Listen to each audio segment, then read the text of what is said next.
Good morning everyone. Welcome aboard. I'm Diamond. Our coach driver is Nandas. Now for your safety throughout the day, please put on your seatbelts, put your armrest in a horizontal position. You'll lift it when you hear the click, you leave it and it'll sit in position. And to get it down, you just lift it straight up and it'll sit straight down.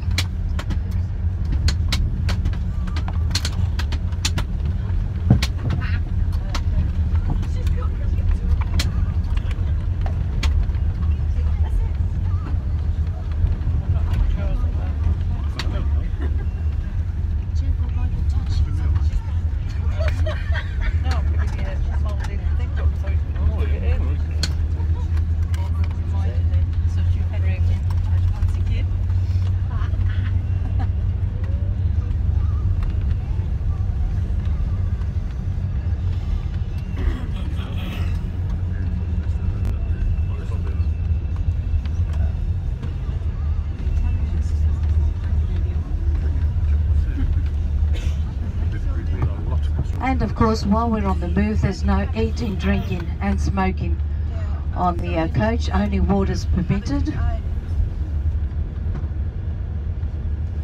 And thank you for following our safety instructions throughout the day. So today we're doing the premier trip. Firstly, we're heading out to Sami, which would be our first stop. And from Sami we're going to visit the underground lake cave of Melisani. There'll be boatmen to row you around, so there's no rowing on your behalf. Just sit back, relax and enjoy the lovely cave. And then we're heading off for coffee and cake in the lovely little cosmopolitan village of Efimia. Now after coffee and cake, we'll hop on board our boat, the Ionian Princess, and we'll be sailing out between the Straits of Kefalonia and Ithaca and making our way to the northern tip of our island, to Fiscardo. But in between we'll be stopping for a swim stop, so by that time I think the cloud should have cleared out. They have given us temperatures up to 29 degrees today, so it's going to be pretty warm later on. And looking up north, I can't see too much cloud up there, so it should be nice and sunny up north. Now of course in Fiscardo we're going to sit for lunch at the best restaurant of Fiscardo, at Asias. And after lunch we'll be joining again with our driver Nandas back on the bus, and he'll be taking us down the western front this time. So we're going up all the east, then we'll be returning halfway down the west to visit the most romantic village of the island, Assos. You'll have free time to explore Assos. And then our final stop would be overlooking the most famous beach of Greece, Myrtos, for a few photos, and then we'll be making our way back to Skala and Katelios.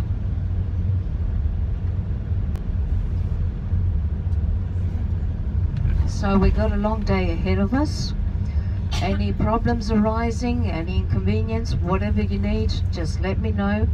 I'm here mainly for your safety and your convenience. I'm not the dumb blonde talking and sitting and talking away. I'm here to protect you, so just see me like a mum along our little trip.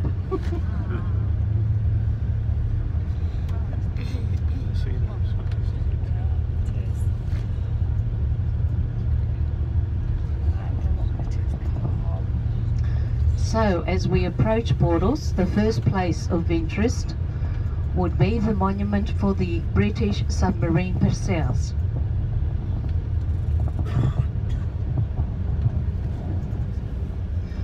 Now Perseus struck water mines on the 6th of December 1941, just outside Scala, going towards Argostoli in the opposite direction of what we're actually doing.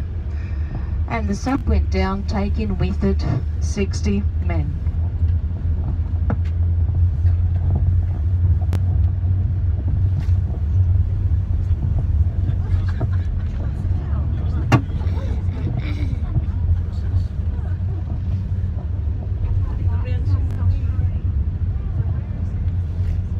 Only one man managed to survive, a supplies officer that was hiking a ride from Malta to Alexandria in Egypt, John Capes. John Capes said that he took a couple of sips of whiskey from his flask.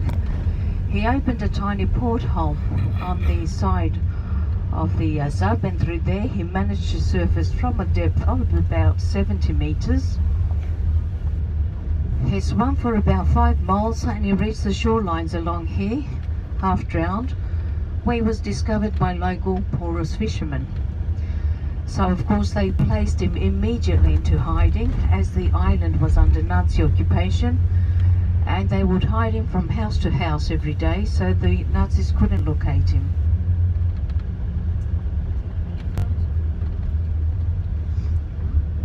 Now he managed to return back home after 18 months of hiding, only to find himself prosecuted for treason. Because he was not a regular staff member of the sub, they assumed he had given the position to the enemy. In time he was released and he was awarded the Silver Medal for bravery, but of course he lived the rest of his life in controversy. Not many would believe his superhuman effort for survival. Now he wrote his story in a book. It's called Submarine Memories by John Capes, and he passed away in 78. In 92 they actually located the wreckage, and when they documented, they discovered that the only porthole open was the one he had mentioned, and by the side of the porthole they found his flask with his name engraved on it. So it appears that after all he wasn't lying. At least his children got to see the father's name cleared.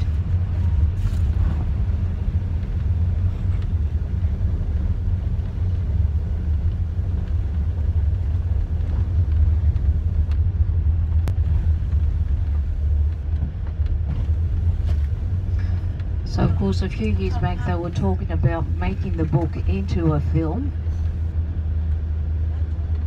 As I said, he wrote a book, Submarine Memories, and since you've seen the area, pick up the book and read it. You can place yourself directly at each scene. And they were talking about making the book into a film. Tom Cruise had agreed to play John Capes, but for some reason the production didn't go through, but we're still waiting and hoping. It's quite an interesting story.